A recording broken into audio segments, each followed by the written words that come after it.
The notification was innocent enough, a small banner at the top of my phone screen that would change everything. Your shared vault has been updated. I almost swiped it away without thinking. Lisa and I had been using the same password manager for 5 years, and notifications like this were as common as morning coffee. She'd update the Netflix password after another security breach. I'd add a new credit card. She'd save the login for our mortgage company. The mundane digital housekeeping of modern marriage. Babe, can you check if I saved the Amazon return code? Lisa called from the driver's seat, her voice slightly strained as she navigated the increasingly heavy traffic on I-95. I need to drop that package off before we get to Mom's, and you know how she gets when we're late. I glanced at her profile, the familiar curve of her jaw, the way she tucked that one stubborn strand of hair behind her ear when she was concentrating. 7 years of marriage, and I still loved these little details. Sure, give me a sec. I opened our password vault, my thumb moving across the familiar interface with practiced ease. Banking, shopping, entertainment, utilities, medical. The categories we'd created together over the years, organizing our shared digital life into neat compartments. Then I saw it. Nestled between utilities and medical, like a cuckoo's egg in a sparrow's nest. Personal projects. The name itself was wrong. We didn't have personal projects. We had house renovation, Europe trip 2025, investment portfolio. Everything was shared, labeled with the kind of clarity that comes from building a life together. Personal was the antithesis of everything our shared vault represented. Find it yet? Lisa's voice carried a note of impatience. We were already 20 minutes behind schedule, and her mother had that passive-aggressive way of mentioning arrival times for the rest of the evening. Still looking, I said. But my finger had already betrayed me, tapping the new folder before my brain could process the wisdom of looking. The screen loaded with 5 entries, each one a perfectly placed explosive in the foundation of our marriage. Match.com, Lisa Newstart 41. Tinder, not your average 41. Hidden Gmail, new chapter 2024, augmail.com. Venmo, private account. Apartment Finder, recent searches. The car's air conditioning suddenly felt like an Arctic blast against my skin. My throat constricted, making breathing feel like a conscious effort rather than an automatic function. Tom? The code? Lisa's voice seemed to come from very far away, like she was calling from the other end of a tunnel. Yeah, My voice cracked like a teenage boy's. I cleared my throat, tried again. I'm looking. But I wasn't looking for Amazon codes anymore. My finger, moving with a will of its own, tapped on the Match.com entry.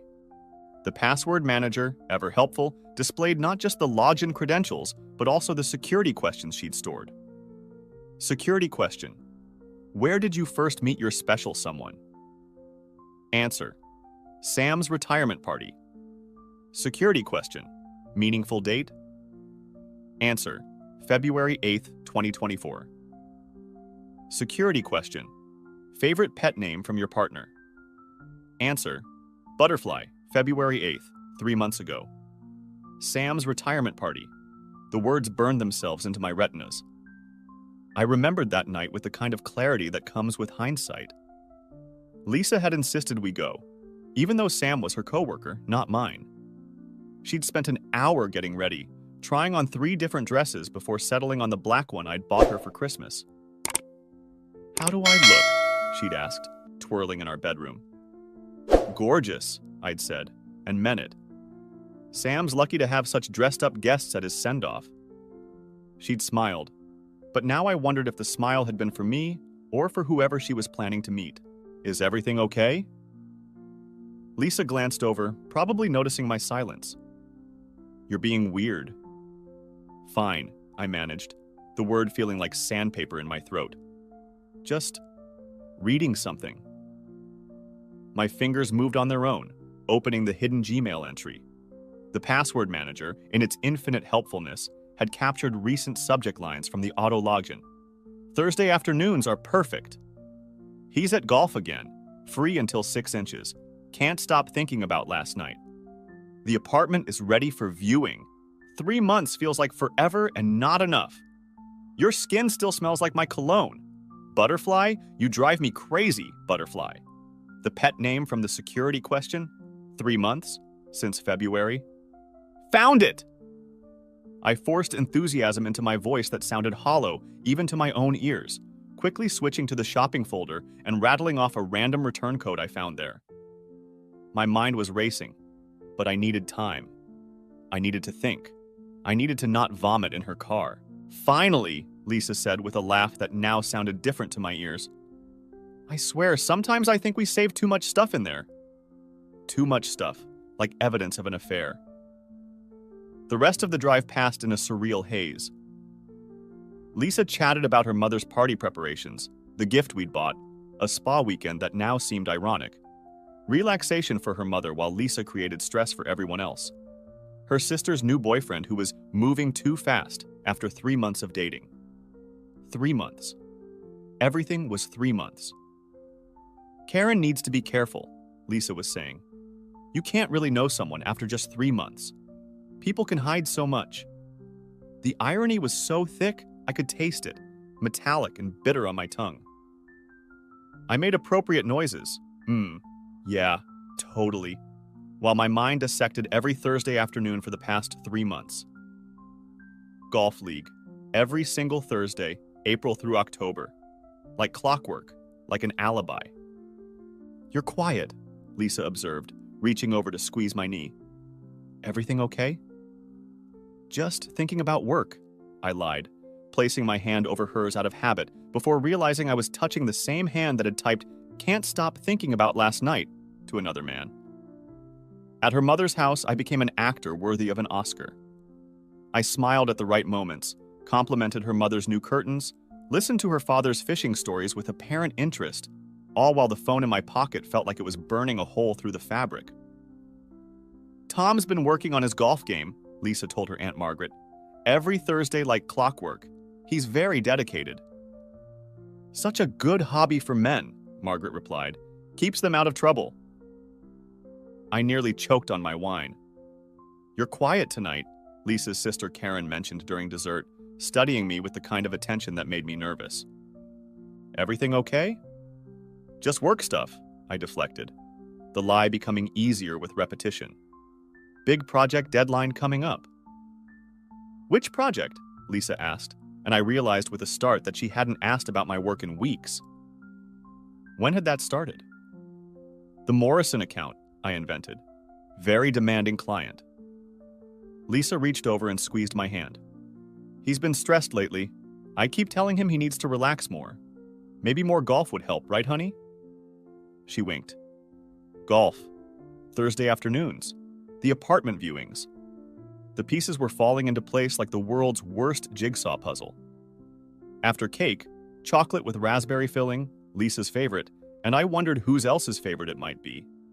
I excused myself to the bathroom, locked the door, sat on the closed toilet lid, and opened the password manager again.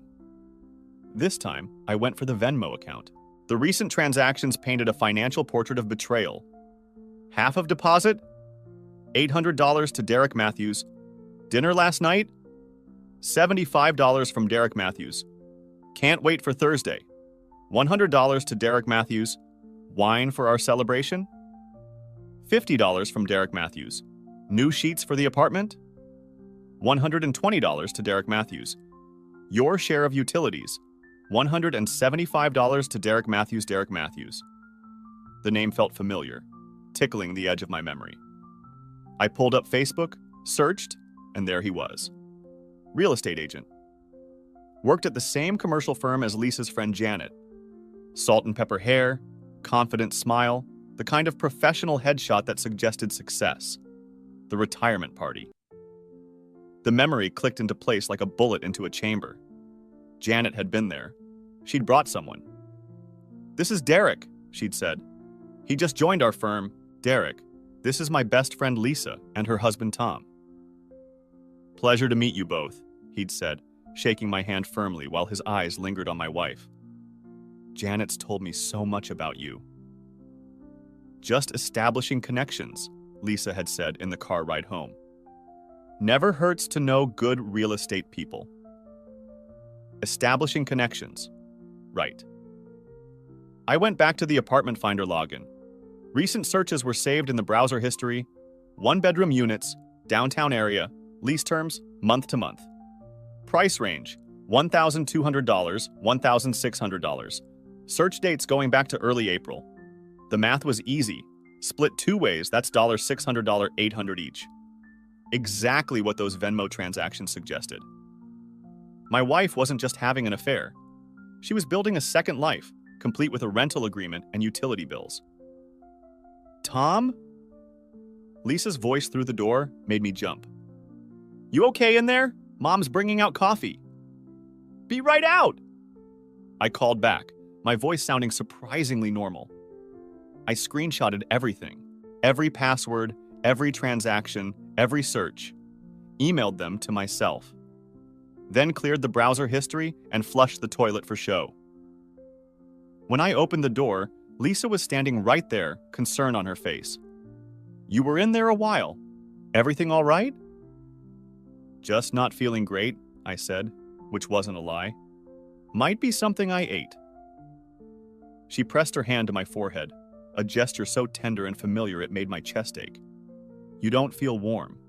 Want to head home early? No, I'm fine. Your mom would be disappointed. You're sweet, she said, rising on her toes to kiss my cheek. The same lips that had written emails about Thursday afternoons and new sheets and butterfly nicknames. The drive home was torture. Lisa hummed along to the radio, our station, the one we'd listened to on our first date, occasionally commenting on songs, completely unaware that I'd seen inside her digital double life. Remember this one? She said as Thinking Out Loud by Ed Sheeran came on, our wedding song. How could I forget? I managed, remembering how she'd cried during our first dance, whispering that she'd never been happier. When had that changed? February 8th? Or had the unhappiness been building before, and Derek Matthews was just the catalyst? Want to watch something when we get home?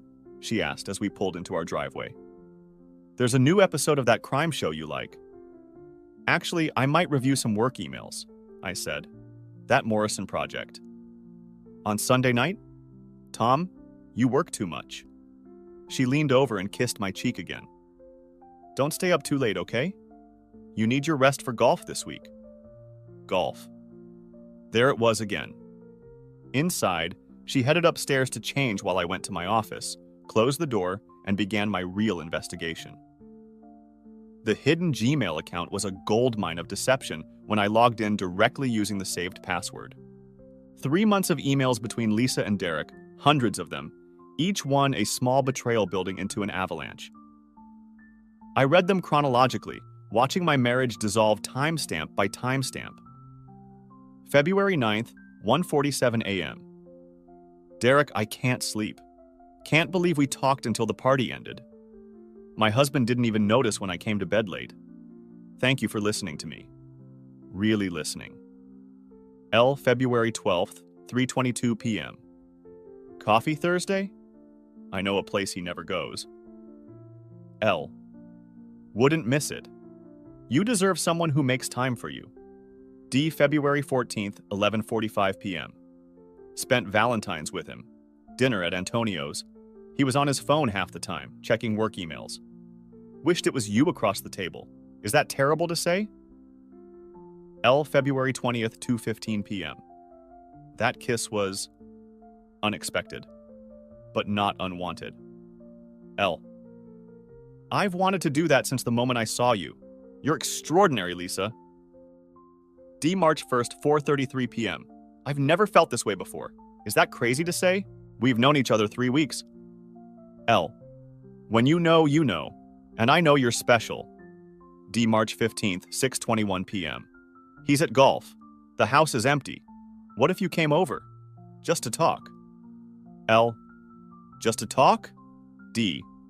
Maybe not just to talk. L. March 28th, 9:45 a.m. Last night was incredible. But we need to be more careful. The neighbors might notice your car. L. You're right. We need our own place. Somewhere that's just ours. D. April 10th, 3:12 p.m. Found the perfect apartment. 1 bedroom, downtown, month-to-month lease. We could split it. D. Yes, 1,000 times yes, our own world. L. April 18th, 7:55 p.m. Signed the lease today. Move-in date is May 1st. Our place, finally. D. I can't wait. Butterfly is flying high tonight. L. Our place, our own world. While I slept next to her, while we planned summer vacations, while we talked about trying for kids next year, I dug deeper into the emails, finding details that made my stomach churn. Told Tom I'm working late. Have 3 hours. Wear the blue tie I like. L.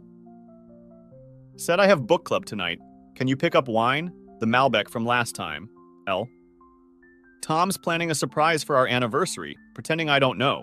Feel guilty but not guilty enough to stop seeing you. What kind of person does that make me? L.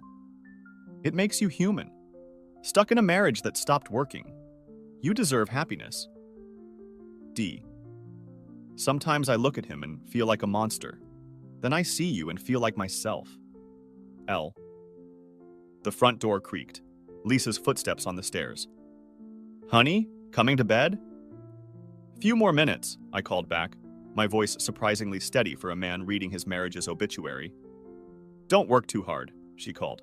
Love you! Love. The word hung in the air like a question mark. I opened the apartment finder account next. There it was. Saved listing. 1442 Riverside Drive, Unit 8B monthly rent. $1,400. Leaseholder, Derek Matthews. Additional occupant, L. Thompson. My wife was listed as an occupant on another man's apartment. It was right there in black and white. Or whatever color betrayal was. The listing included photos, modern kitchen with granite countertops. Perfect for cooking together, she'd probably thought. King-sized bed with a city view. Perfect for Thursday afternoons. Bathroom with a double vanity. Perfect for getting ready together. The Venmo transactions went back further than I'd first seen. I scrolled through months of small betrayals becoming bigger ones. January. Coffee for $5. Thanks for listening for $10. February. Valentine's gift for $100. Hotel room, my half for $90. March. Weekend getaway contribution for $300. New lingerie fund for $75. April. Apartment deposit for $800. Our future for $200. All while our joint checking account showed her usual spending. Groceries, gas, the occasional Target run. A perfectly normal suburban wife's transaction history, while her secret Venmo painted another picture entirely. She was literally financing an affair while I paid for our regular life. I heard the shower running upstairs. Lisa getting ready for bed, washing off the day, or washing off the guilt. Could guilt be washed off? I was about to find out. My phone buzzed. A text from my golf buddy Steve. We still on for Thursday? Got us a 2 p.m. tea time at Riverside. Riverside. The same name as Derek's apartment building. The universe had a sense of humor. I typed back. Actually, might have to cancel this week. Something came up. Everything okay? You never miss Thursday golf. Will be. I'll explain later. The shower stopped. I quickly closed everything, cleared the browser history, and opened a random work spreadsheet. When Lisa padded into the office in her pajamas, the ones I'd bought her last Christmas, and I wondered if Derek had seen them, I was staring intently at quarterly projections. Still working? She said, running her fingers through my hair. It was a gesture she'd done 1,000 times, but now I wondered if she did the same thing to Derek. Just finishing up, I said, catching her hand, looking at her ring finger. The diamond I'd spent 6 months saving for, picking out with her sister's help, proposing with at sunset on the beach where we'd had our first kiss. All those memories, and she'd saved her affair passwords right next to them. Lisa. Are you happy? She paused, and I watched her face carefully. A flicker of something. Guilt, fear, annoyance, crossed her features before she smoothed them into concern. Of course. Why would you ask that? Just, I don't know. Want to make sure we're good, you know? Sometimes I worry I work too much, don't pay enough attention.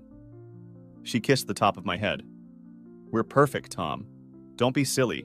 You give me everything I need. Everything except Thursday afternoons, apparently. Come to bed soon, okay? She said. You need your rest? Big day tomorrow? Every day with you is big, she said, and I wondered how she could lie so easily. Was it practice? 3 months of practice?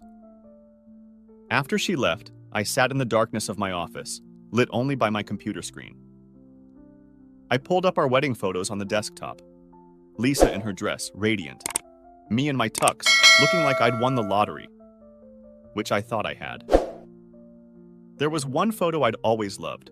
Caught between formal poses, Lisa laughing at something my best man had said, her hand on my chest, my arms around her waist. Natural. Happy. Real. When had that become performance? I found myself going through more photos. Our honeymoon in Greece. Her face covered in flour from a disastrous attempt at making pasta. Us at Steve's wedding. At her sister's graduation. Building our deck last summer. Both of us sweaty and tired, but grinning. When had she stopped grinning like that at me? My laptop dinged. New email? From myself? The screenshots I'd sent earlier. Evidence of my wife's double life delivered to my inbox like a court summons. I created a new folder, called it Insurance, because that's what this was now. Insurance for whatever came next. It was past midnight when I finally went upstairs. Lisa was asleep, curled on her side of the bed in her usual position. Her phone charging on the nightstand, face up. Trusting, or careless. Maybe both. As I watched, a notification lit up the screen. WhatsApp message. The preview showed only D and the beginning. Can't wait for... I didn't need to see the rest. Thursday was 4 days away. I slipped into bed carefully, trying not to wake her. She murmured something in her sleep and rolled toward me, her arm draping across my chest out of habit. Muscle memory from 7 years of sleeping beside each other. Love you, she whispered, still mostly asleep. Yeah, I whispered back to the darkness. Me too. But love and betrayal were about to collide, and I had 4 days to decide exactly how that collision would look. Monday arrived with Lisa's usual morning routine, perfected over years of marriage. Coffee at 6:30, 2 sugars, splash of cream. Shower at 7 o'clock, 15 minutes, never longer. Quick breakfast while scrolling through her phone at 7:20. Kiss goodbye at 7:45. Golf Thursday? She asked casually as she grabbed her purse, and I wondered how long she'd been using my hobby as her alibi. Probably, I lied. Steve already got us a tea time. Perfect. I might grab drinks with Janet after work. Girl time, you know? Might be late. Girl time. Janet. The same Janet who'd introduced her to Derek. Was Janet covering for her? Did she know she was facilitating the destruction of a marriage? Sounds good. Have fun. Another kiss, another lie, another performance in the theater of our marriage. The moment her car left the driveway, I called in sick to work. Food poisoning, I told my boss, making my voice appropriately weak. Probably be out a few days. Oh no, that's awful, Tom. Take all the time you need. That stuff can really knock you out. If only he knew what was really knocking me out. I had investigative work to do, and it started with seeing this love nest for myself. The drive to 1442 Riverside Drive took 20 minutes. 20 minutes of thinking about all the times Lisa had made this same drive. Working late. Book club. Grabbing drinks with the girls. How many lies had brought her to this building? It was exactly what I'd expected from the listing photos. Modern, upscale, the kind of place young professionals lived. All glass and steel, trying so hard to be sophisticated. Secure entry. Parking garage. A doorman who looked bored until he saw me studying the directory. Can I help you, sir? Just admiring the building, I said. Thinking about moving to the area. We have a few units available, he offered. Would you like to speak to the leasing office? Maybe later. Just getting a feel for the neighborhood. I walked around the building, counting floors, orienting myself. Unit 8B would be on the 8th floor. Based on the photos, a corner unit. Southeast corner if I was reading the shadows correctly. I found the right angle and counted windows. There, 8th floor, corner unit. Blinds drawn tight. Were they already meeting here? Had the May 1st move-in been a lie and they'd started earlier? My phone buzzed. Text from Lisa. How's your day going? Busy here. Might be late tonight. Love you? Might be late. On a Monday. I pulled up her work calendar on my phone. She'd shared it with me years ago, back when we shared everything instead of just password managers. No late meetings scheduled. No patient emergencies noted. I texted back, no problem. Take your time. Love you too. Then I drove to her office. Lisa worked at a dental practice in a medical complex 40 minutes from Derek's apartment. Convenient distance for lunch meetings. I knew her schedule by heart. She'd worked there for 5 years, and I'd picked her up countless times. Lunch from 12:30 to 1:30. Usually ate at her desk, catching up on charts. Unless... I parked across the street at 12:15, giving myself a clear view of the side entrance she always used. At 12:25, my patience was rewarded. Derek Matthews walked through the parking lot like he owned it. Confident stride. Checking his phone. Headed straight for the side entrance Lisa always used for lunch. He knew exactly where to go. This wasn't his first visit. I watched them meet at the door. Even from across the street, I could see the way she lit up when she saw him. The quick glance around before they embraced. The kiss that was definitely not appropriate for coworkers or casual friends. They walked to his BMW, her hand finding his as soon as they thought they were out of sight. Except they weren't. I was there, phone camera capturing every moment. The way she laughed at something he said. The way he opened her door. The way she looked at him as he walked around to the driver's side. When had she stopped looking at me like that? They drove to a restaurant I recognized, Chez Laurent, the French place I'd suggested for our last anniversary. It's too expensive for no reason, she'd said.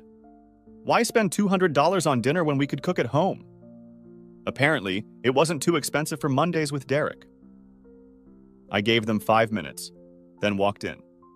The hostess smiled. Lunch for one? Actually, I'm meeting someone. Mind if I check the dining room? She gestured me in. The restaurant was dim, romantic, even at lunch. Perfect for affairs, apparently. Soft jazz playing. Candles on every table despite the midday sun outside. I spotted them in a corner booth, the most private table in the place. Her hand on his across the white tablecloth. Leaning in close. Lost in their own world. The red dress from her closet laid carefully over the booth beside her. She'd brought it to change into for Thursday. I took photos from behind a decorative partition. The wine they were sharing. Chateau Margaux, I noted. $200 a bottle. On a Monday lunch. The way she fed him a bite of her dessert. The way he wiped chocolate from the corner of her mouth with his thumb. These weren't people having a casual affair. These were people in love. The realization hit me like a physical blow. This wasn't just about sex or excitement or whatever midlife crisis excuse she might offer. She was in love with him. The emails had said as much, but seeing it was different. I left before they could spot me. Sat in my car in the parking lot, staring at the photos on my phone. My wife. Another man. A Monday afternoon that was supposed to be about dental charts and patient care. They emerged 40 minutes later. He walked her to his car, hand on the small of her back. Another kiss before helping her in. I followed at a distance as he drove her back to her office. Watched them say goodbye. Watched her practically float back into the building. Then, I followed Derek. He went back to his office. Matthews Commercial Real Estate, the sign said. Prime location downtown. I wondered how many properties he'd shown Lisa while pretending to show them to both of us as potential investments. I drove home, my mind churning. The evidence was overwhelming, but I needed to be smart about this. No confrontations in parking lots. No emotional explosions that could be turned against me later. Instead, I made a call. Crawford Law Offices, the receptionist answered. I need to schedule a consultation with a divorce attorney, as soon as possible. Tuesday morning arrived with Lisa's same routine. Coffee, shower, breakfast, kiss, lies. Remember I have that dental conference this weekend? She said, pouring her coffee. In Atlantic City? I remembered. She'd told me about it months ago, continuing education credits. Except now I wondered if there was even a conference or if it was just a weekend getaway with Derek. Right? Friday through Sunday? I'll leave Thursday night if that's okay. Beat the traffic Friday morning. Thursday night. Of course. Sure, makes sense. She smiled, came over to kiss me goodbye. You're the best. Most husbands would complain about being abandoned for a weekend. I trust you, I said, the words tasting like ash. Something flickered in her eyes. I know you do. That's why I love you. After she left, I opened her email. I knew her passwords, had known them for years. We'd never believed in privacy between spouses. I searched for the conference. Found the registration from 3 months ago. It was real. But when I dug deeper, I found something else. A hotel confirmation. Not for the conference hotel where her registration included a room. A different hotel. The Ritz-Carlton. Ocean View Suite. 2 guests. I took screenshots. Added them to my insurance folder. My appointment with the divorce attorney was at 2 p.m. Melissa Crawford came highly recommended. Steve's cousin had used her during his divorce and came out ahead despite his ex's attempts to claim abandonment. Her office was tastefully decorated in neutral tones. Calming. Professional. The kind of place where marriages came to die with dignity. Tell me why you're here, she said after the pleasantries. I pulled out my phone. Showed her everything. The passwords, the emails, the apartment lease, the photos from yesterday, the hotel reservation. She reviewed it all methodically, taking notes, occasionally asking for clarification. Her expression never changed, but I saw her eyebrows rise slightly at the password manager detail. She saved all of this in your shared account? Every bit of it, under a folder called Personal Projects. That's unusual. Tell me about it. How long have you known? Since Sunday night. Found it on the way to her mother's birthday party. And you haven't confronted her? Not yet. Wanted to understand my options first. She nodded approvingly. Smart. Emotional confrontations rarely end well legally. We discussed assets. The house, in both names, but I'd made the down payment with inheritance money. Retirement accounts, separate, thankfully. Savings, joint, unfortunately. No kids, a blessing now, though we'd been trying for 2 years. Washington is a no-fault state, Melissa explained. But infidelity can impact certain decisions, especially with this level of documentation. The fact that she's spending marital assets on the affair, the apartment, the dinners, the hotel, that matters. What's your recommendation? Keep documenting. Don't confront yet. Let me draw up papers. When you're ready, we file and serve her simultaneously. Clean break. With this evidence, she'll likely settle rather than fight. How long do I have to pretend everything's normal? As long as you can manage. Every day you wait is more documentation. That conference this weekend? If she goes to that hotel with him, that's abandonment of the marriage bed. Strong leverage.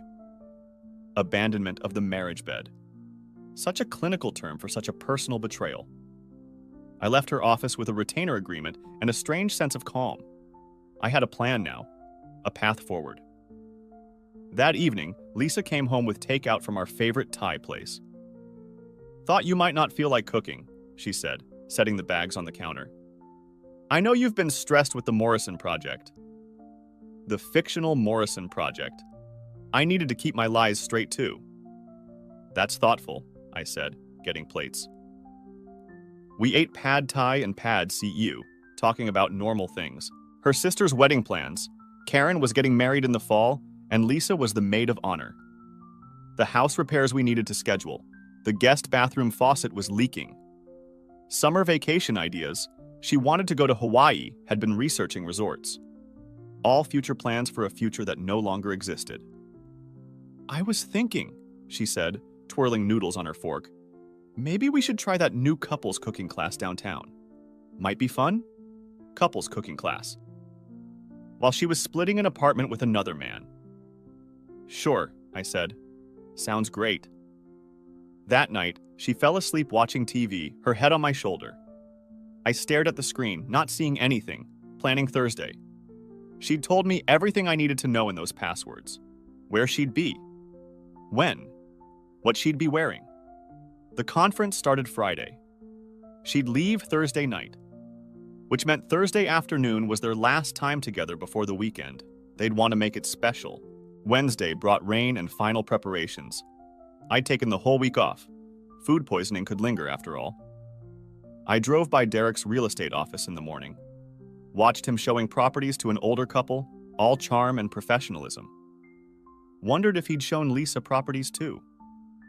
This would be perfect for us, he might have said, letting her imagine a different life. I stopped by the bank. Opened my own account. The banker was cheerful, didn't ask why I needed a separate account from my wife after 7 years of joint everything. Planning a surprise, she asked with a wink. Something like that, I agreed. I moved half our savings into the new account. My lawyer had said it was legal, protecting assets once I knew about the affair. Lisa wouldn't notice for weeks. She handled our daily expenses, but I managed our investments and savings. Division of labor in a marriage that was about to be very divided. Next stop, a private investigator. Seemed redundant given what I already knew, but Melissa had recommended it. Professional documentation holds more weight than personal discovery, she'd said. Judges trust PIs more than spurned spouses. The PI, a former cop named Marcus, had an office that looked exactly like I'd imagined. Slightly shabby, coffee-stained desk, wall of certificates and commendations. He reviewed my evidence with practiced eyes. This is a gift, he said. Usually takes weeks to get this much. When do you need me? Tomorrow, 2 p.m., 1442 Riverside Drive, Unit 8B. The husband's always the last to know, he said, then caught himself. Sorry, that was insensitive. No, it's accurate. Although in this case, the wife made it easy. Saved everything in our shared password manager. He whistled low. That's a new one. In 20 years, I've never seen that. I'm special, apparently. What exactly do you need from me? Professional documentation, photos, video if possible, timestamps, license plates. Whatever makes this ironclad in court. You planning something? His tone was careful. PIs had seen too many situations escalate. Just want evidence. Clean, legal, professional evidence. He nodded. I'll be there. Usual rates apply. That evening, Lisa modeled the red dress for me. Came out of our bedroom, did a little twirl. Does this look okay? It's for drinks with Janet tomorrow. Haven't worn it in a while. The same red dress she'd draped over the restaurant booth. The one Derek had specifically requested. The one that was supposedly for girls' night. You look beautiful, I said honestly. She did. That was part of what made this hurt so much. She was still the woman I'd fallen in love with. Just not the woman who loved me back anymore. You're sweet. She kissed me quickly, then hung the dress carefully in the closet. I might be late tomorrow. Janet's going through some stuff with her boyfriend. You know how it is. Girl talk can go on forever. Take all the time you need, I said. I've got golf anyway. Perfect! Steve picking you up. Meeting him there. Drive safe, and don't let him talk you into too many beers after. You know how he gets. I'll be good, I promised. We watched TV together. Some crime show where the wife was always the killer. Lisa curled against me, commenting on the plot holes, predicting the twists. Normal Wednesday night. Normal married couple. Except tomorrow she'd wear the red dress for another man while I pretended to play golf.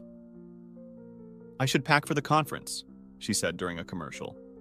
Want to help me pick outfits? I followed her to our bedroom. Watched her pull out her suitcase, the one we'd bought for our honeymoon. Watched her select clothes. Professional or casual for the dinner Friday? She asked, holding up 2 dresses. The blue one, I said, knowing she'd already decided. The black one would go with her anyway. For Derek, for their ocean view suite at the Ritz. She packed carefully. Toiletries in the bag I'd given her for Christmas. Shoes in the protective covers she'd bought for our anniversary trip to New York. Every item a small reminder of our shared life. You'll be okay while I'm gone? She asked. I know you hate when I travel. I'll survive. Might catch up with the guys. Watch the game without commentary on how barbaric football is. She laughed. It is barbaric, but I know you love it. When had she stopped watching games with me? I tried to remember. Probably 3 months ago. Probably February. That night, she set her alarm for early. Want to get a workout in before I leave tomorrow, she explained. But I knew the truth.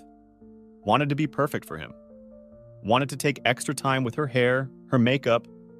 Wanted to be the woman in the red dress who made him text, "Can't wait for Thursday." I lay awake listening to her breathe. 7 years of that sound. 7 years of assuming I'd hear it forever. My phone, on silent, lit up with an email. Marcus the PI, confirming tomorrow. I'll be in position by 1:30. Send me photos of both subjects for identification. I sent him Lisa's photo from her company website, Derek's from his real estate page, professional headshots of the 2 people destroying my marriage. Thursday morning arrived like any other, except everything was different. Lisa's alarm went off at 5:30. She kissed my forehead before getting up. Go back to sleep, she whispered. Early meeting today.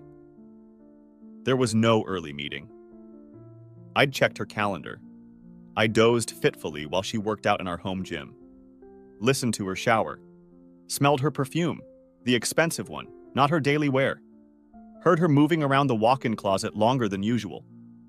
By the time I woke up at 7, she was perfect. Hair blown out in soft waves. Makeup subtle but flawless. Wearing a regular work outfit, but underneath, I'd seen her put it on, was lingerie I didn't recognize. New. Black lace. Not for me. Morning, sleepy, she said, pouring coffee. Sleep well? Like a baby. Lucky you. I was restless. Excited about the conference, I guess.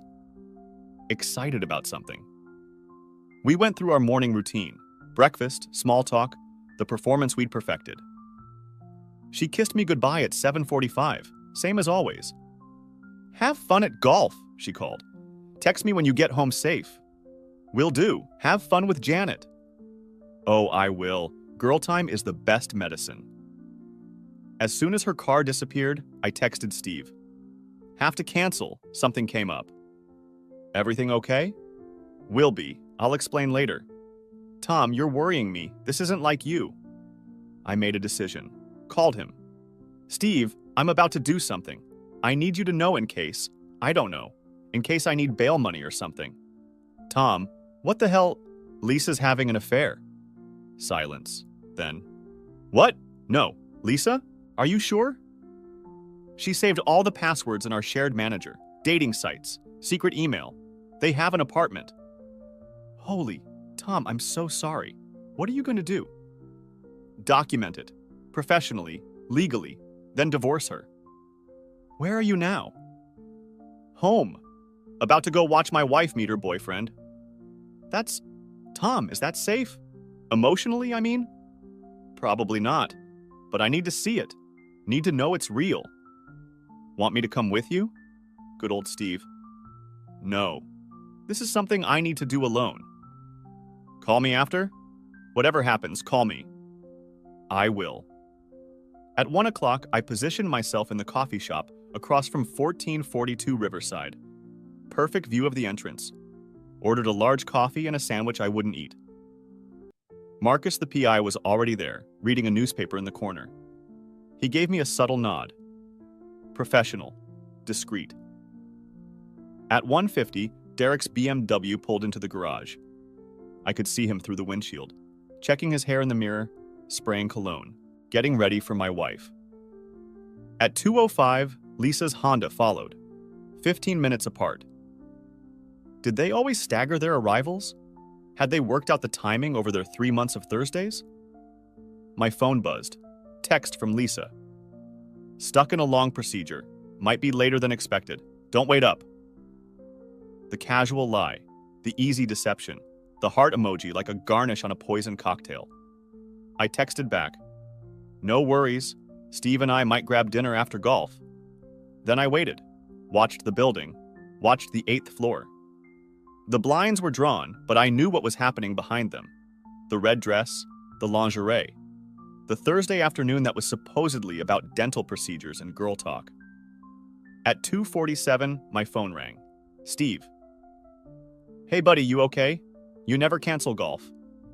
I'm sitting outside the apartment building where my wife is with another man. Silence.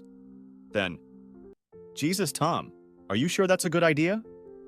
Probably not, but I needed to see it. See, to make it real. Want me to come there? No. I've got a PI documenting everything. This needs to be done right. A PI? Tom, this is serious. My marriage ending is serious. Okay, yeah, of course. What can I do? Just be my friend. I'm going to need those when this is over. You've got them. Me, Jake, everyone. We're here for you. Don't tell anyone yet, please. I need to control how this comes out. Of course. Tom? I'm really sorry, man. Lisa. I never would have thought... Yeah, me neither.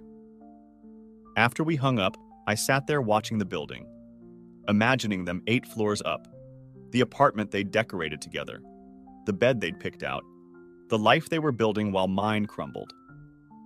At 4:15, Marcus texted, "Got what you need. Clear shots of both entering, timestamps, video footage, license plates. This is bulletproof." Part of me wanted to go up there. Take the elevator to the 8th floor. Knock on the door of Unit 8B. See her face when she realized I knew. But Melissa's voice echoed, "Don't do anything stupid. Revenge might feel good, but it hurts you legally." So I didn't. I finished my cold coffee, left my uneaten sandwich, walked to my car like a normal person whose world hadn't just officially ended. I drove home the long way, through the neighborhood where we'd looked at our first house, past the park where I'd proposed, by the church where we'd gotten married.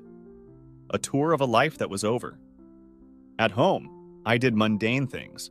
Laundry, including the sheets on our bed, because I couldn't stand the thought of sleeping in them tonight. Dishes, vacuumed. The house needed to be clean for what came next. At 6:45, Lisa texted, "Heading home now. Janet says hi. Want me to pick up dinner?" The casualness of it. The ease of the lie. Janet says hi. As if Janet was even part of this story. I texted back, "Whatever you want."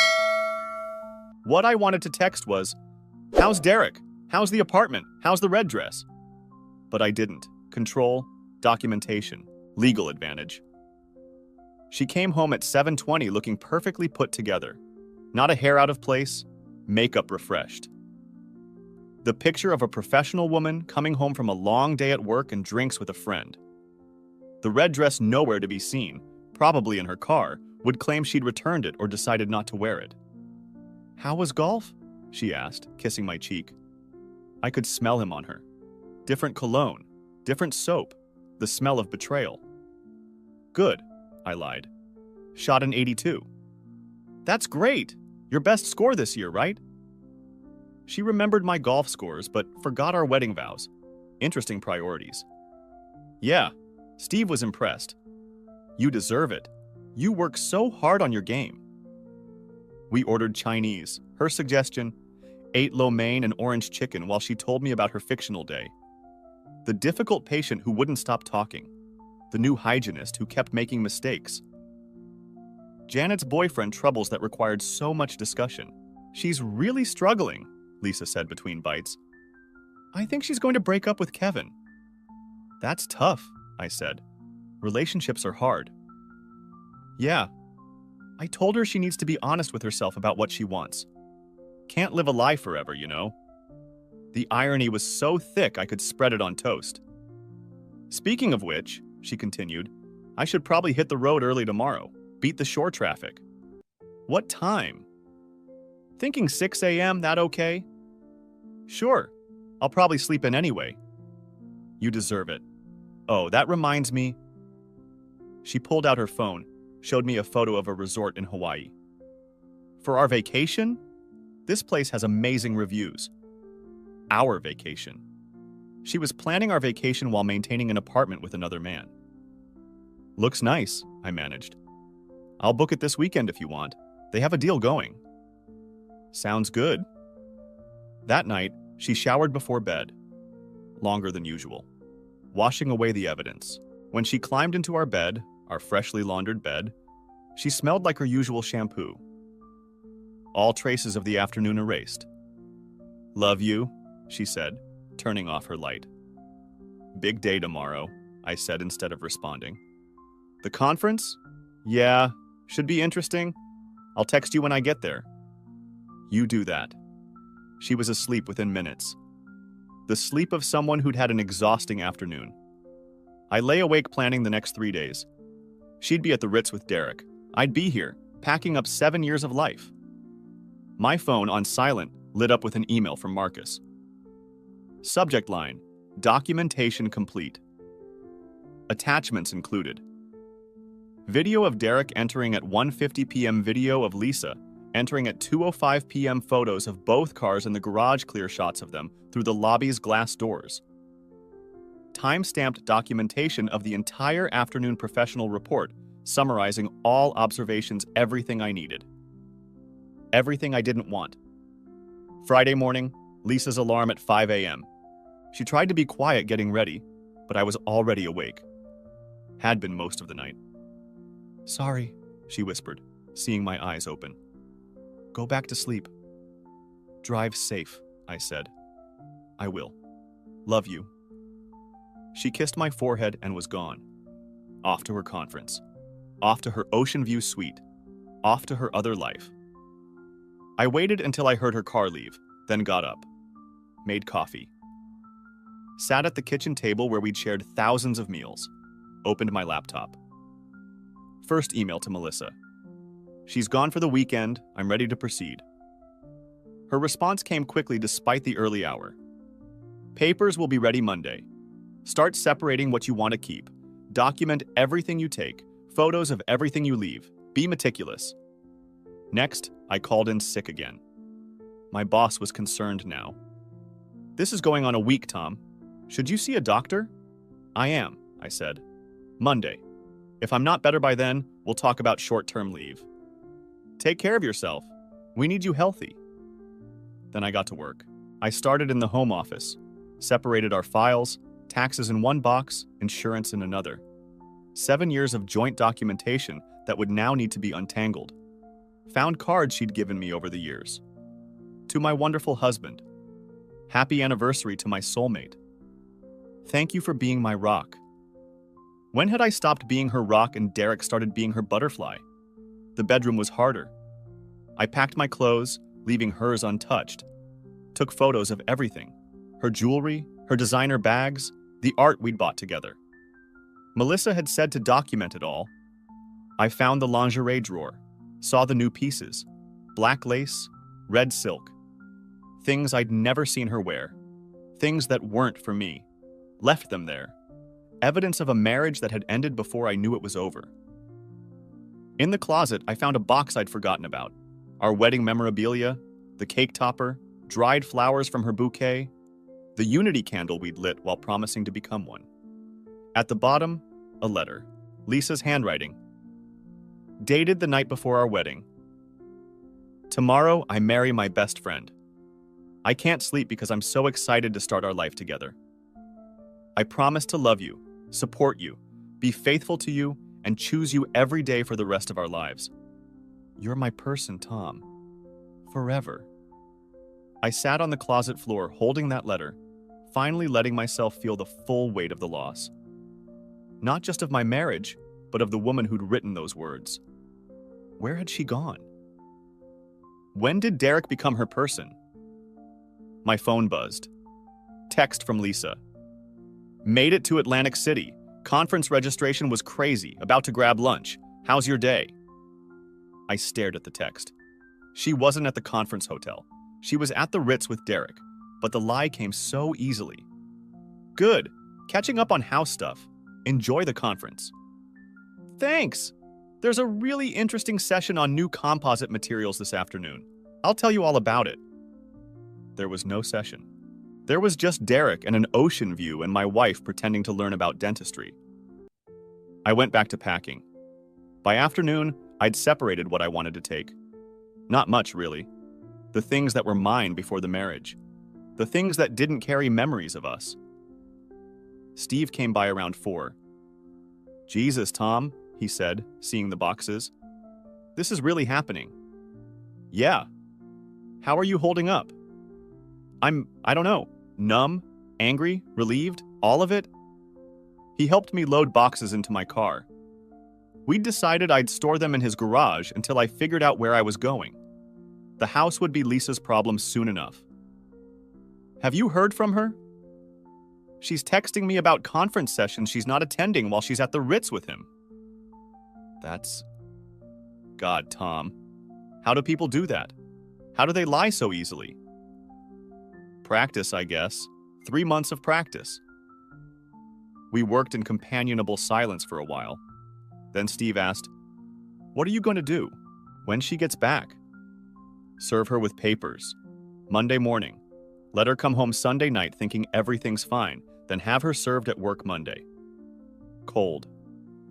Is it? Colder than Thursday afternoons in Unit 8B while I'm at golf?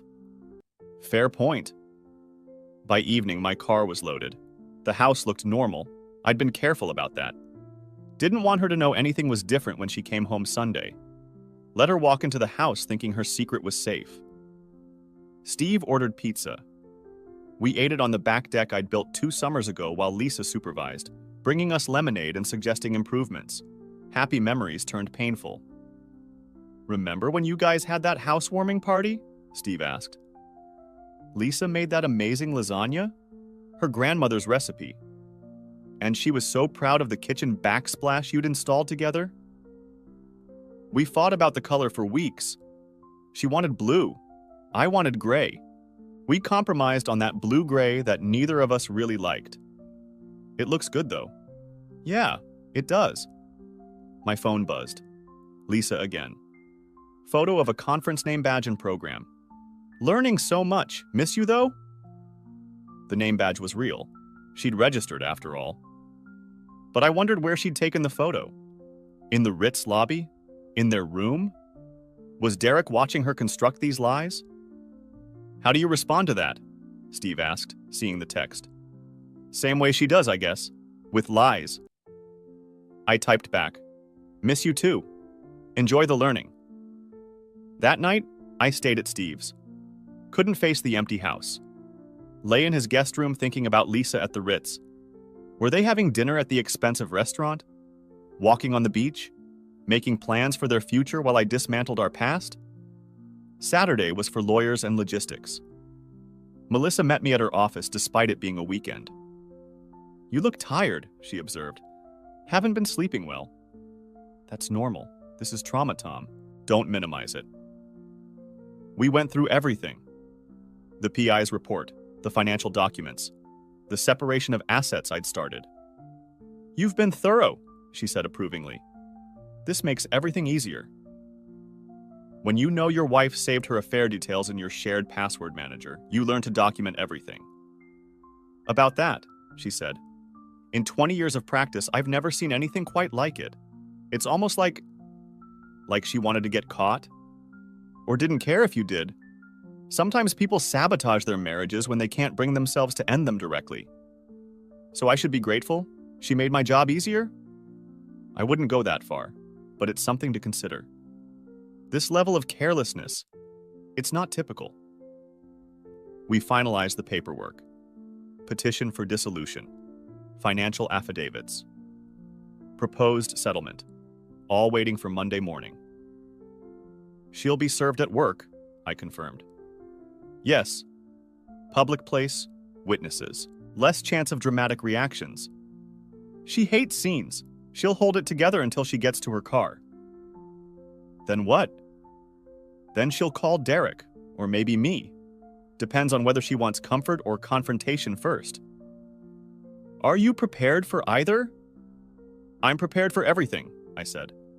She taught me well. Save everything, document it all, even the things you want to keep secret. Lisa kept up her conference charade all weekend. Texts about sessions, photos of Atlantic City landmarks, stories about networking dinners and professional development. Learned about this new technique today, she texted Saturday afternoon. Can't wait to implement it at the practice. Meanwhile, I knew from her credit card, I still had access to our joint accounts, that she'd charged champagne to the room. A couple's massage at the spa. Dinner for two at the Ritz's 5-star restaurant. Professional development indeed. Sunday, I went back to the house. Wanted to see it one more time as my home before it became just property to divide. Walked through each room, remembering. The kitchen where she'd taught me her grandmother's lasagna recipe. The living room where we'd hosted game nights. The bedroom where we'd spent lazy Sunday mornings. All of it now tainted with the knowledge of where she'd really been on Thursday afternoons. I was sitting on the deck when Steve called. How are you holding up? She comes home tonight.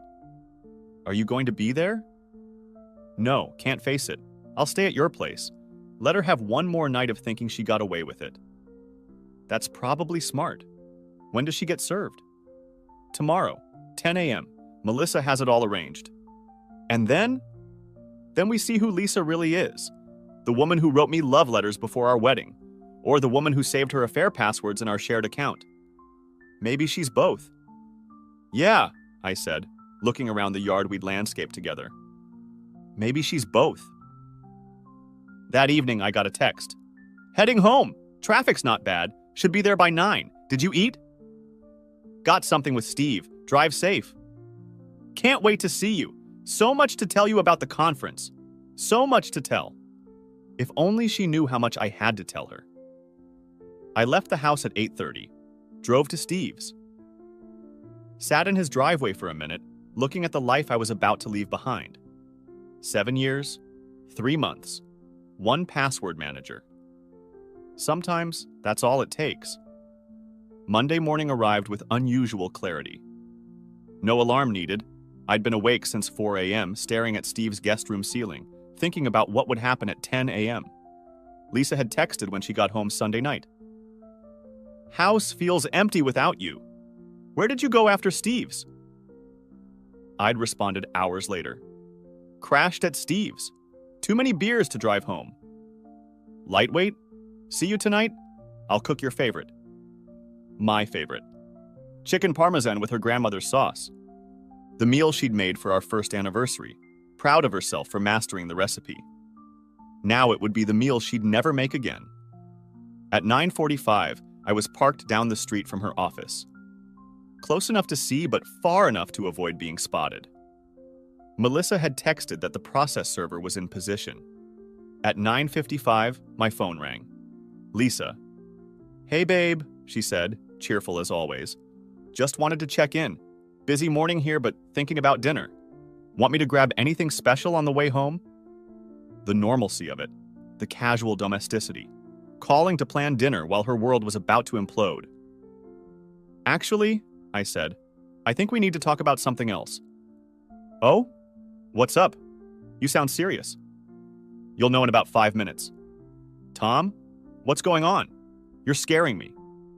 Thursday afternoons, Lisa. Unit 8B, Derek Matthews. Silence. Complete, deafening silence. Lisa? Tom, I don't lie to me anymore, please, just don't. Where are you? Her voice was small now, scared. Watching your office, waiting. Waiting for what? You'll see. Tom, please, whatever you think. I don't think, Lisa. I know. You saved it all in our password manager, every single detail. A sharp intake of breath. Oh, God. Yeah, oh, God. Through the window, I could see the process server entering the building. A middle-aged woman in a business suit, looking like any other professional visiting a dental office. Tom, please, can we talk? I can explain. Explain what? The dating profiles? The apartment? The Ritz-Carlton this weekend when you were supposedly at a conference? You don't understand.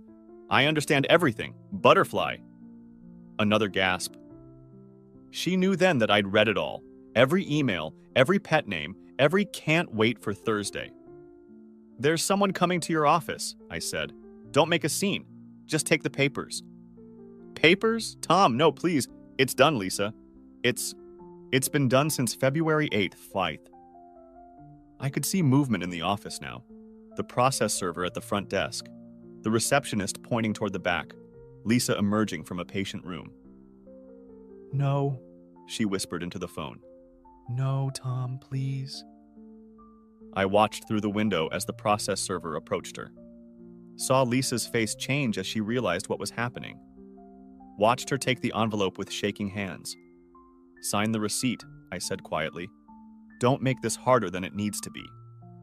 She signed. The process server left. Lisa stood in the middle of her office holding divorce papers while her coworkers pretended not to stare. How could you do this? She asked, her voice breaking. At my work? How could you save your affair passwords in our shared account? That's different. Is it? You made choices, Lisa.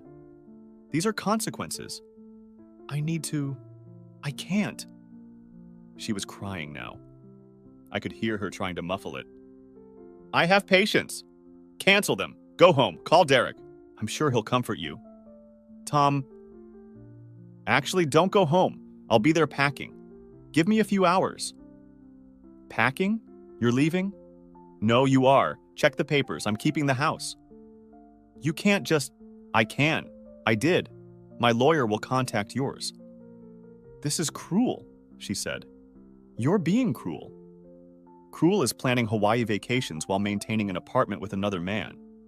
Cruel is texting me about conference sessions while you're at the Ritz with him. Cruel is 3 months of Thursday afternoons. It wasn't... I never meant... Read the papers, Lisa. It's all there. Everything you saved, every password, every email, every Venmo transaction with little heart emojis. You screenshot everything? You saved everything in our shared account. Did you forget we shared it? Or did you just not care? More crying. I could see her through the window, shoulders shaking, still standing in the middle of the office. I have to go, I said. Your things will be in the garage. You can pick them up whenever. Tom, wait. I hung up. Sat in my car for another minute, watching her office. She disappeared into the back, probably to the bathroom. To cry in private. To call Derek. To figure out how her perfect plan had fallen apart. My phone immediately started buzzing. Calls and texts from Lisa. I turned it off and drove home. The house felt different knowing she'd never live here again. I moved efficiently, packing her things. Clothes, jewelry, the shoes she loved. The bathroom products that had crowded my counter space for 7 years. I found the red dress in her car, as expected. Folded it carefully, placed it on top of her clothes. Let her explain that to whoever helped her move. By noon, her side of the closet was empty. Her dresser cleared. Her office packed. 7 years of cohabitation reduced to boxes in the garage. Steve came by to help with the furniture. You sure about this? He asked as we moved her grandmother's rocking chair. She loved that chair. She loved Derek Matthews more. We worked steadily.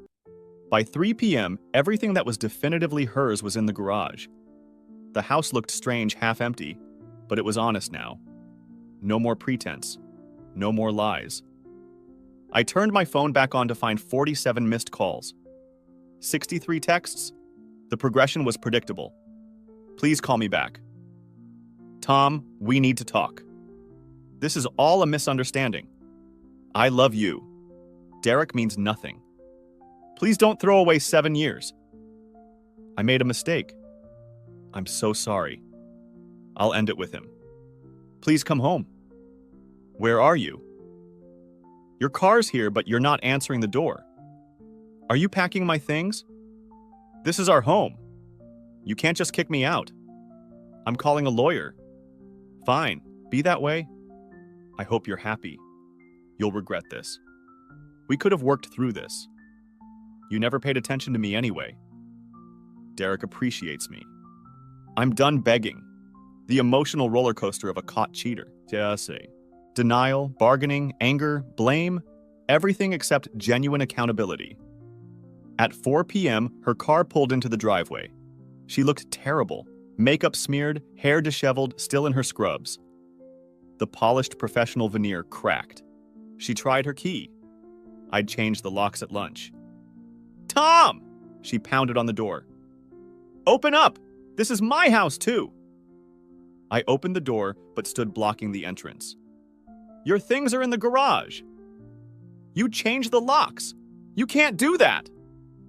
Read the paperwork. I can and did. This is insane. One mistake and you're throwing me out? One mistake? Lisa, you signed a lease with him. You created dating profiles. You've been lying for 3 months. That's not one mistake. That's a lifestyle choice. I want to get some things from inside. Everything's in the garage. My grandmother's jewelry is in the safe. Box 3, wrapped in blue tissue paper. She stared at me. You went through everything? Just like you went through everything when you decided our marriage was worth less than Thursday afternoons with Derek. Stop saying his name. Why? You Venmo'd him hundreds of dollars. You saved his emails. You met him at my birthday party and started an affair. His name is very much part of this conversation. It wasn't like that. Box 7 has your electronics. Box 5 has your files. The furniture's by the wall. Steve's bringing his truck if you need help moving. Steve knows? Everyone's going to know, Lisa. That's what happens when marriages end. People find out. She started crying again. How can you be so cold? I learned from you. 3 months of coming home, kissing me, asking about my day while you had an apartment with another man. That's cold. I was confused. No, you were calculating. The password manager proves that. You planned everything, saved everything. The only thing you didn't plan was me finding it. I forgot it was shared. You forgot we shared a password manager? The one we've used for 5 years? Or did you just think I was too stupid to notice a new folder? I never thought you were stupid. Just inattentive? Too focused on work and golf to see what was right there? She wiped her eyes, smearing mascara further. Can I at least use the bathroom? Gas station's 2 blocks down. Tom! What did you tell Derek when you called him? That your mean husband served you at work? That I'm being unreasonable? Did you mention the passwords you saved?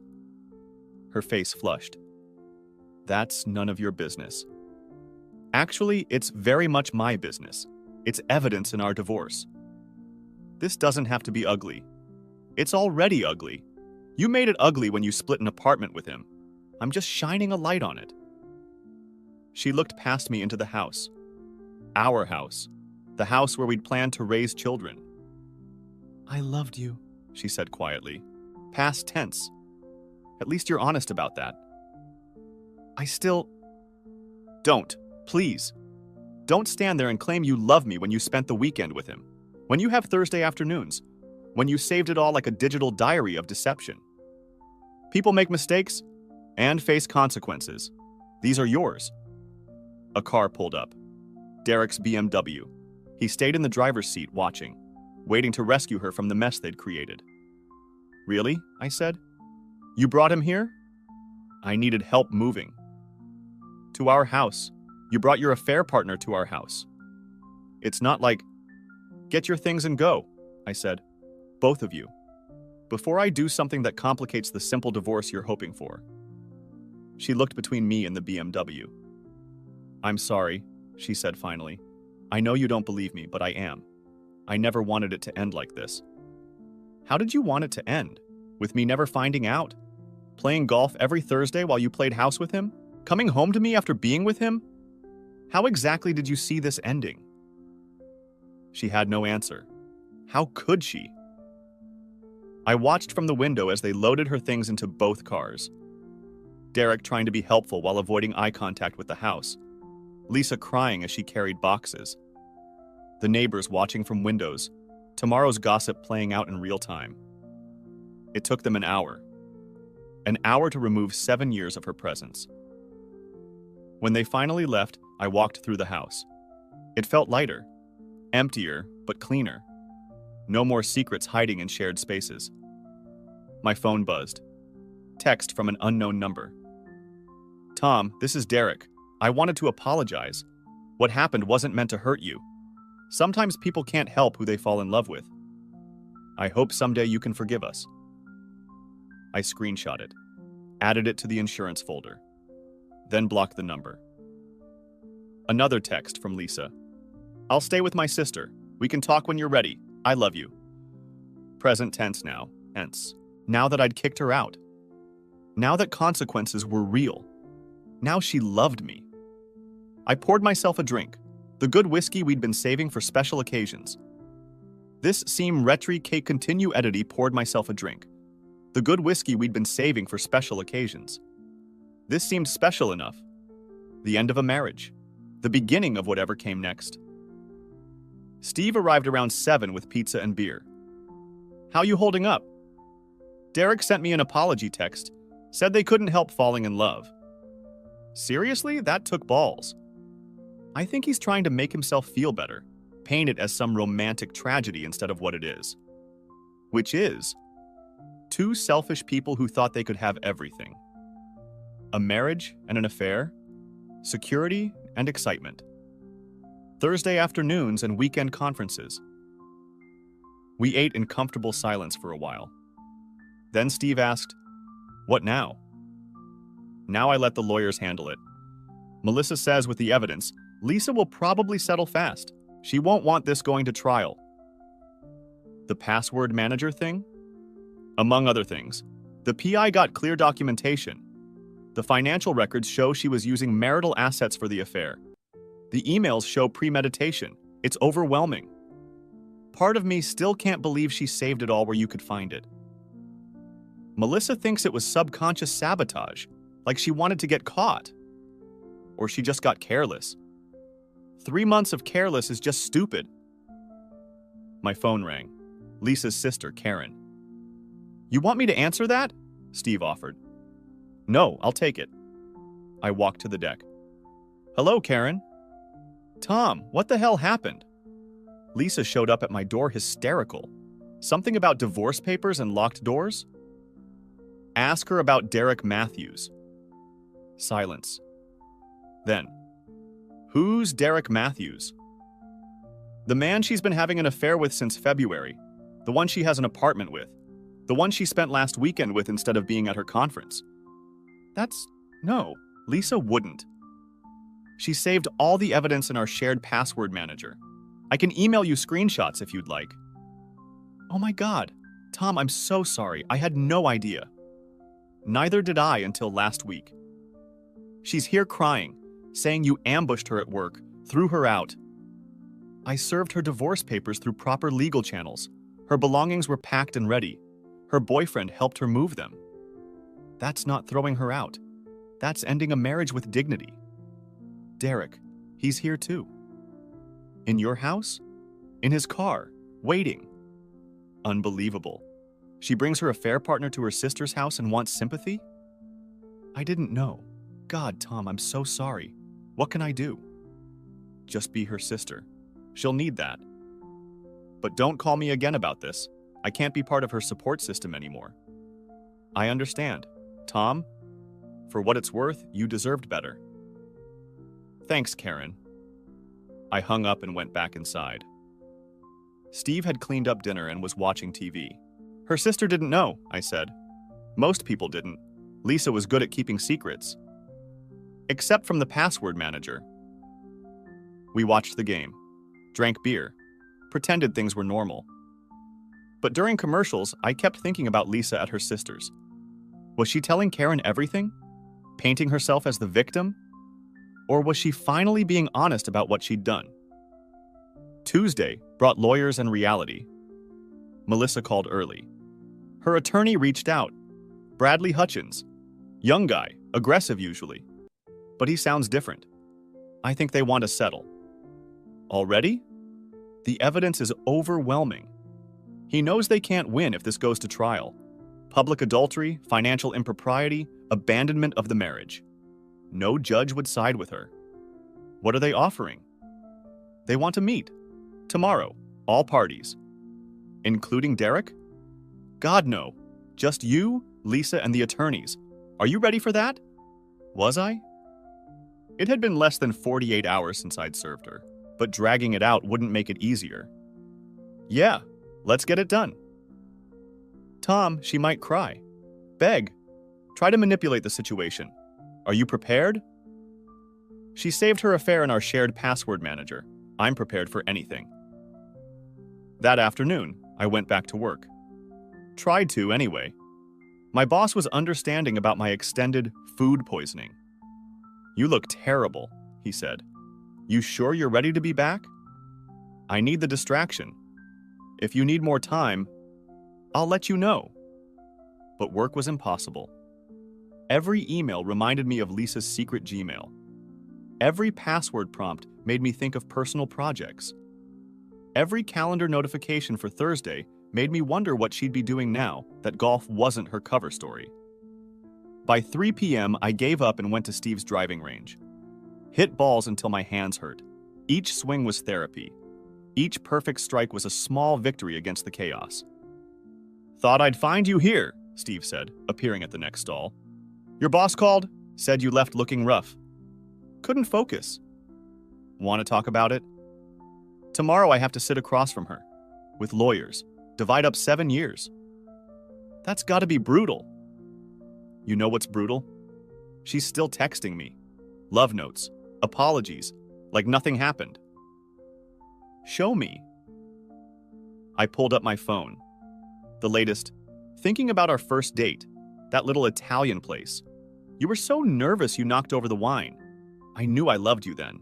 Please don't let that be gone. Jesus, Steve said. That's manipulative. It's desperate. She's realizing what she lost. What she threw away. For Thursday afternoons. We hit balls in silence for a while. Then Steve said, My cousin went through this. Caught his wife cheating. You know what he told me? What? The opposite of love isn't hate. It's indifference. When you stop caring about the manipulation, the tears, the apologies, that's when you know you're healing. I'm not there yet. You will be. That night, I stayed at the house. My house now. Walked through the rooms, reclaiming them. This is where I'd rebuild. Without lies. Without Thursday afternoons. Without shared passwords hiding secrets. Lisa texted again before bed. Can't sleep. Keep thinking about what I've done. What I've lost. You. Us. Everything. I'm so sorry. I didn't respond. What was there to say? Sorry didn't undo 3 months. Sorry didn't delete the apartment lease or the hotel charges or the emails about Butterfly. Wednesday, meeting day. I dressed carefully, suit and tie, professional but not trying too hard. Melissa met me at her office first. Remember, she said, don't let emotion drive this. Stick to facts. The evidence speaks for itself. What if she cries? She probably will. That's not your problem anymore. It was for 7 years. And look where that got you. The meeting was at a neutral conference room downtown. Bradley Hutchins was already there when we arrived, younger than I'd expected, trying to look tough but clearly uncomfortable. Lisa arrived 5 minutes late. She looked terrible. No makeup, hair pulled back, wearing a simple dress I didn't recognize, probably new, bought with Derek's money or taste. Tom, she said quietly. I nodded but didn't speak. Melissa had advised minimal interaction. We sat across from each other at a conference table where other marriages had died. The fluorescent lights made everyone look sick. Bradley started. My client is willing to accept the terms outlined in your proposal with some modifications. Which are? Melissa asked. The house. Miss Thompson has emotional attachments. Miss Thompson has an apartment with Mr. Matthews, Melissa interrupted. She established alternative housing 3 months ago. Lisa flinched. Additionally, Bradley continued, there's the matter of the retirement accounts, which remain separate per state law, Melissa said. Unless Miss Thompson wants to discuss the marital assets spent on her extramarital relationship, that's not. Melissa slid a folder across the table. Venmo transactions, credit card charges, half an apartment deposit, monthly payments, dinners, hotels. Should I continue? Bradley opened the folder. His expression shifted as he read. Lisa stared at the table. Furthermore, Melissa continued, we have documentation of premeditation, dating profiles created within days of meeting Mr. Matthews, apartment searches beginning in March. This wasn't a momentary lapse. This was a planned deception. People make mistakes, Bradley said weakly. This wasn't a mistake, I said, breaking my silence. This was a choice. Multiple choices. Every Thursday, every lie about working late, every password saved in our shared account. Lisa looked up at me, tears starting. Tom, don't, I said. Please, just don't. Perhaps we should focus on the settlement, Melissa suggested. The next hour was brutal efficiency, dividing bank accounts, splitting investments, determining who got which car. The business of ending a marriage reduced to spreadsheets and signatures. Lisa cried quietly throughout. Bradley occasionally whispered to her, probably telling her to hold it together. I stared at the wall behind her, at a motivational poster about teamwork. Ironic. There's one more thing, Lisa said suddenly. The wedding rings. What about them? Melissa asked. I want Tom to have them, both of them. Lisa, Bradley started. No, she said firmly. He should have them, I don't know, sell them, whatever. She pulled her engagement ring and wedding band off, set them on the table. They made a small clicking sound against the wood. 7 years of wearing them, gone in an instant. Is that acceptable? Bradley asked. I nodded, not trusting my voice. Then I think we're done here, Melissa said. We'll draft the final papers based on today's agreement. Should be ready for signatures within the week. Everyone stood, awkward shuffling. Lisa approached me. Can we talk? Just for a minute? Alone. I looked at Melissa. She shrugged. My choice. 5 minutes, I said. We stepped into the hallway. Lisa immediately started crying harder. I'm sorry, she said. I'm so sorry. I don't know what happened. I lost myself. Derek he made me feel special, wanted, all the things I apparently didn't. That's not fair. Fair? You want to talk about fair? I know I hurt you. Hurt me? Lisa, you destroyed us. You had an apartment. You were building a whole life with him while coming home to me. That's not hurt. That's betrayal. I never meant for it to go so far. But it did. Every Thursday it went further. Can you ever forgive me? I thought about it, really considered the question. Maybe, someday. But forgive and forget are different things. I'll never forget finding those passwords. Never forget the emails. Never forget that you were capable of this. I hate myself, she whispered. No, you hate getting caught. There's a difference. That's not true. You texted me about conference sessions while you were at the Ritz with him. That's not self-hate. That's calculated deception. She leaned against the wall. What happens now? Now? Now you live with Derek in your apartment. Plan your Thursday afternoons without worrying about golf schedules. Be the woman you've been pretending to be for 3 months. I don't want him. I want you. You wanted me as security while you had him as excitement. Can't have both anymore. Tom, time's up, I said. Good luck, Lisa. I mean that. I hope you figure out what you really want. I walked away, didn't look back. Heard her crying but kept walking. 7 years of turning around when she cried. Not anymore. Melissa was waiting by the elevator. How'd that go? She wanted forgiveness. Did you give it? I gave her honesty. That's all I had left. We rode down in silence. In the lobby, Melissa said, "You did well today. Stayed calm. Focused. That's not easy." She took off her rings, I said. 7 years, and she just took them off. Symbols only matter if the meaning behind them is real. Was any of it real? That's a question only you can answer. But Tom, the pain you're feeling, that's real. Which means what you had, at least for you, was real too. I drove home, my home, and sat in the driveway for a long time. The house looked different now. Not better or worse, just different. Like everything else in my life. Inside, I found the rings on the kitchen counter. Melissa must have grabbed them. I picked them up, felt their weight, thought about the day I'd bought them. The nervousness, the excitement, the certainty that Lisa was forever. My phone buzzed. "Steve, how'd it go?" "It's over, just paperwork now." "Want company?" "Not tonight, need to process." "Fair, but Tom, proud of you, man." Proud. Was that the right word? I discovered my wife's affair through her digital carelessness, documented everything, and executed a surgical divorce. Was that pride-worthy? Or just survival? The next few days blurred together. Work, sleep, avoiding places that held memories. The lawyers handled the paperwork. I handled the silence of an empty house. Lisa texted daily at first. Apologies. Memories. Please for reconsideration. I didn't respond. What was there to say?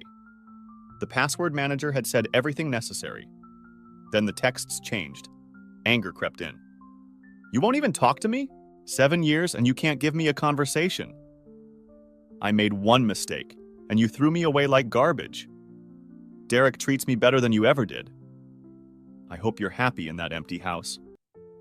The emotional whiplash of a narcissist realizing their manipulation wasn't working.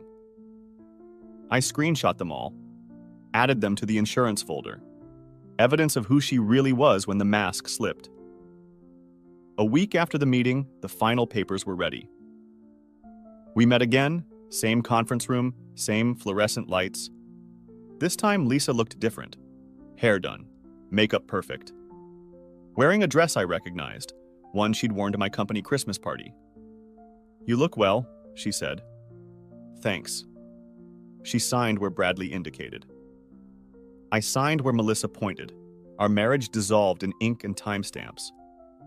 "That's it," Melissa announced. "The decree will be final in 30 days. 30 days. A waiting period in case we changed our minds. As if 3 months of Thursdays could be undone by a month of reflection. Outside, Lisa caught my arm. "Tom, wait." "What now?" "I'm not with Derek anymore." I stared at her. "What?" "It ended. Last week. Once the fantasy was gone. The reality wasn't." "You ended your marriage for a 3-month fling?" "It wasn't supposed to be a fling. You felt butterfly feelings, new relationship energy, and you threw away 7 years for it." "I know. God, I know." "Tom, is there any chance?" "No. You didn't let me finish." "I don't need to. The answer is no. To whatever you're about to ask, no." "You hate me that much?" "I don't hate you, Lisa. I nothing you. You're just someone I used to know who saved her secrets in the wrong place." Her face crumpled. "That's cruel. That's honest. Something you might try sometime." I walked to my car, drove away, left her standing in the parking lot where our marriage officially ended. In the rearview mirror, I saw her get into her Honda, alone. No Derek to comfort her, no Tom to come home to, just the consequences of Thursday afternoons. The 30 days passed slowly. I repainted the bedroom, bought new furniture, made the house mine instead of ours. Steve helped, bringing beer and perspective. "You're doing better," he observed one Saturday as we assembled a new bed frame. "Define better. You haven't mentioned her in a week." Had it been that long? I thought about it. Maybe it had. She texted yesterday, I admitted. Wanted to get coffee, talk about us. There is no use. That's what I told her. Good, you're learning. The final decree arrived on a Thursday. Fitting, really. The day that had meant golf and betrayal now meant freedom and new beginnings. I texted Melissa, got the papers. Thank you for everything. You're welcome. Now go live your life. My life. Singular. No longer defined by lies or shared passwords or Thursday afternoons. That evening, I played golf with Steve. Actual golf on an actual Thursday. No alibis, no deceptions, just bad swings and good friends. You know what the funny thing is? I said on the 9th hole. What? I'm grateful. For the divorce? For the password manager. If she'd been smart about it, I might never have known. Might have spent years living a lie. That's a hell of a silver lining. She gave me the truth by accident, saved all her secrets where I'd find them. In a weird way, it was the most honest thing she'd done in months. Steve laughed. Only you could find gratitude in digital stupidity. Better than finding bitterness in it. We finished the round as the sun set. Thursday evening, and I was exactly where I'd claimed to be for 3 months. Except now it was true. No lies, no covers, just golf and friendship, and the strange peace that comes from having your worst fears confirmed and surviving them. My phone buzzed as we packed up our clubs. Lisa again. I know you don't want to hear from me, but I wanted you to know I'm getting help. Therapy. Trying to understand why I did what I did. I'm sorry. For everything. I hope someday you can forgive me. You deserved better. I read it twice, then deleted it. No response needed. She was right. I did deserve better. And now, finally, I was free to find it. The parking lot was almost empty. Steve headed to his car, then turned back. Hey, Tom. Yeah? Welcome back, man. Back? To the land of the living. You've been a ghost for months. Good to see you solid again. As I drove home, to my home, my life, my future, I thought about ghosts. How Lisa had haunted our marriage long before I knew it. How secrets can make phantoms of the people we love. How sometimes it takes a digital exorcism to banish them. The house was dark when I arrived. I turned on lights, made dinner, opened a beer. Normal Thursday night activities for a newly single man. No drama, no deception. No passwords hiding revelations. Just me, starting over at 35, grateful for the accidental honesty of a woman who'd forgotten which password manager she was using. Sometimes that's all it takes to set you free. Someone else's carelessness becoming your salvation. I raised my beer to the empty kitchen. To personal projects, I said aloud. And to shared passwords that share more than intended. The house didn't answer, but that was okay. I was done with lies, even the comfortable ones we tell ourselves. Tomorrow would bring new challenges, new possibilities, new chances to build something real. But tonight, I was just a man who discovered his wife's affair through digital breadcrumbs, survived the explosion, and come out the other side oddly grateful for the truth, however it arrived. Sometimes that's enough. Sometimes that's everything. And sometimes, just sometimes, someone's spectacular failure to manage their passwords becomes the key to unlocking your better life.